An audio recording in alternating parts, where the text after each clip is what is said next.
Police কি করে গুলি করে 200 শতাধিক মানুষকে হত্যা করে, যদি কত বিভৎস চিত্র, এটা পত্রিকায় লেখা হয় নাই। পত্রিকার সম্পাদকীয় কিংবা পত্রিকার কলাম অথবা এই যে টকশোগুলোতে আপনি স্ক্রিনিং করবেন সেই সময়টাতে, তখন দেখবেন তখন লেখা হয়েছে যে জামাত শিবিরের আন্দোলন কত ভয়াবহ। তখন লেখা হয়েছে কিভাবে একটা মানুষ গুলির মুখে দাঁড়াচ্ছে, দাঁড়ানোটা কত ভয়াবহ এটা লেখা হয়েছে। পুলিশ কত ভয়াবহ গুলি করছে সেটা লেখা হয় নাই। অর্থাৎ তখন পত্রপত্রিকা, তখন সুশীল সমাজ, আমরা যারা বুদ্ধির চাষ করে এসব বুদ্ধিজীবী, সব বুদ্ধিজীবী মহল কিংবা এই বিশ্ববিদ্যালয়ের শিক্ষক মহল থেকে শুরু করে প্রত্যেকটা মহলে তখন আলোচনা হয়েছে যে এই আন্দোলনটা কত ভয়াবহ, অন্যায়ের বিরুদ্ধে আন্দোলন করা কিংবা জীবন দিতে পারাটা কত ভয়াবহ সেটা চিত্রায়িত করা হয়েছে। তার আউটপুট আমরা পেয়েছি কি তখন 200 মানুষ জীবন দিয়েছে, 200-250 মানুষের জীবন দেওয়াটা আপনারা তখন প্রতিবাদ করেন নাই, তখন তাদের পক্ষে দাঁড়ান নাই। বিনিময়ে পুরো জাতি সহ আমাদেরকে 2000 মানুষকে শহীদ হওয়া লাগছে। আপনারা জুলাইয়ে যে সময় দেখেছেন, জুলাইয়ে যে চিত্রপট দেখেছেন, ঠিক হুবহু কপি ছিল সেই সময়টাতে। 2000 আল্লামা সাঈদীর রায়ে 28 ফেব্রুয়ারি যে রায়, সেই রায়কে কেন্দ্র করে প্রথমত সরাসরি পুলিশ গুলি করে যাকেই পায় তাকে হত্যা করে দেশব্যাপী। অল্প কয়েকদিনের ব্যবধানে 200 শতাধিক মানুষকে শহীদ করা হয়। এগুলো হচ্ছে পত্রিকায় প্রকাশিত তথ্য অনুযায়ী। এর বাইরে আরো কত মানুষ নিহত হয়েছেন যাদের তথ্য, যাদের লাশ কিংবা যাদের তথ্য আমরা পত্রিকাগুলোতে পাই নাই কিংবা এগুলো প্রকাশিত হয় নাই। এর বাইরে অসংখ্য মানুষ এরকম শহীদ হয়েছে।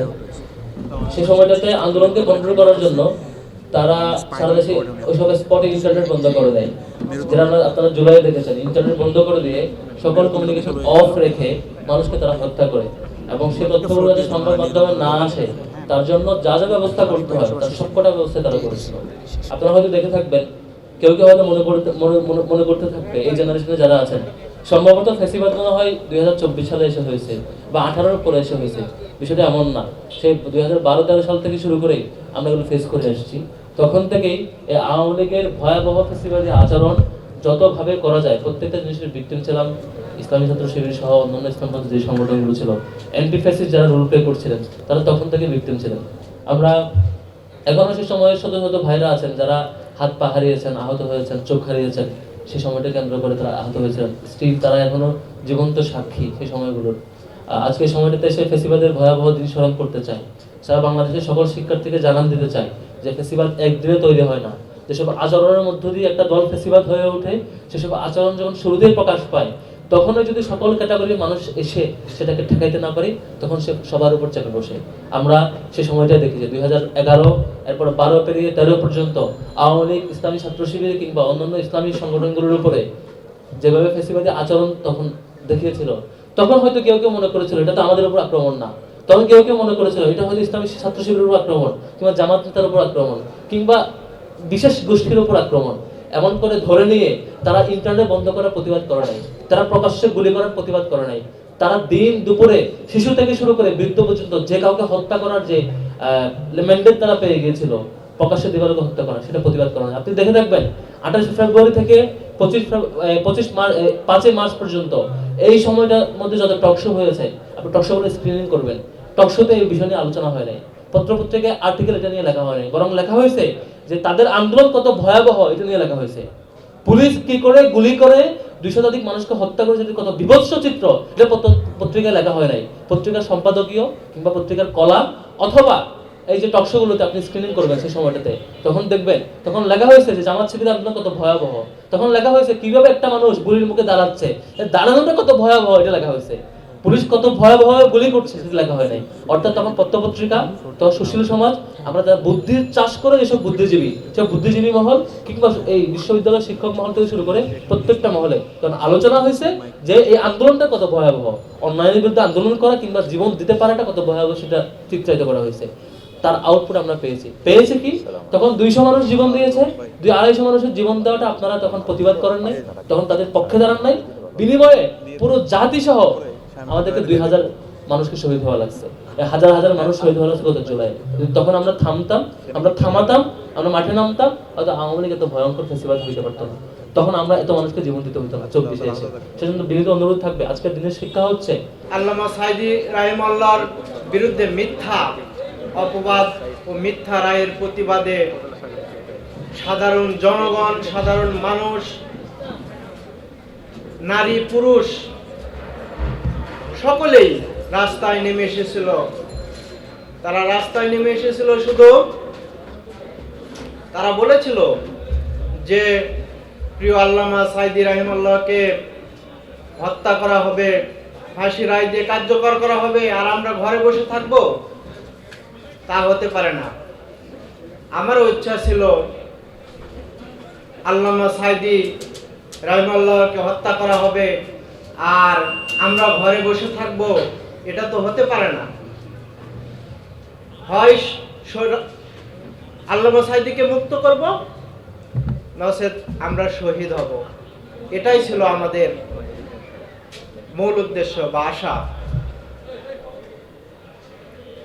প্রিয় ভাইরা, আমরা সেই দিন আল্লামা সাঈদীর রায়ের প্রতিবাদে সুন্দর শান্তিপূর্ণ কর্মসূচি, কেন্দ্রীয় কর্মসূচি হিসেবে আমরা রাজপথে অবস্থান নিয়েছিলাম, রাস্তার দুই পাশে অবস্থান করেছিলাম।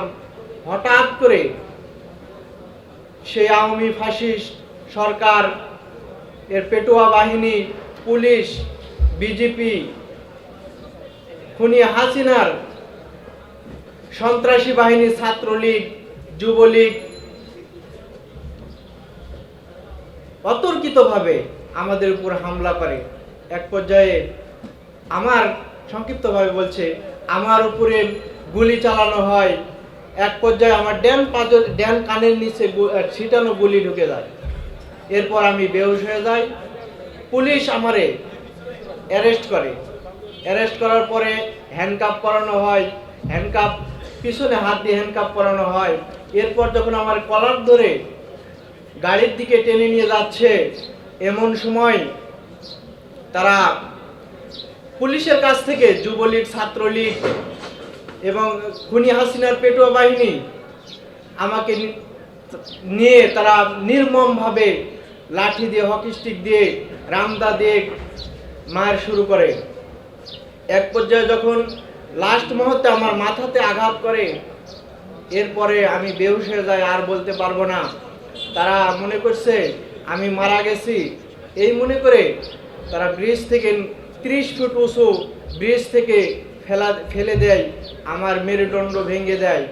ভেঙে যাওয়ার ফলে মাজা থেকে নিচ পর্যন্ত অবশ। আমরা সেই 13 সাল থেকে এখনো বিভিন্ন মেডিকেলে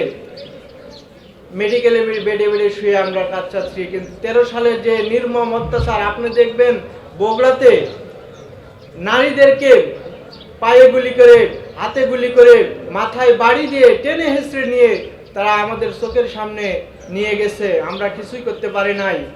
আমরা এখনো মেডিকেলে বেডে শুয়ে শুয়ে কাতরাচ্ছি, কিন্তু আমরা কিছুই করতে পারতেছি না। আর প্রিয় আল্লামা সাঈদী রাহিমাহুল্লাহকে তারা হত্যা করেছে, আমরা কিছুই করতে পারি নাই।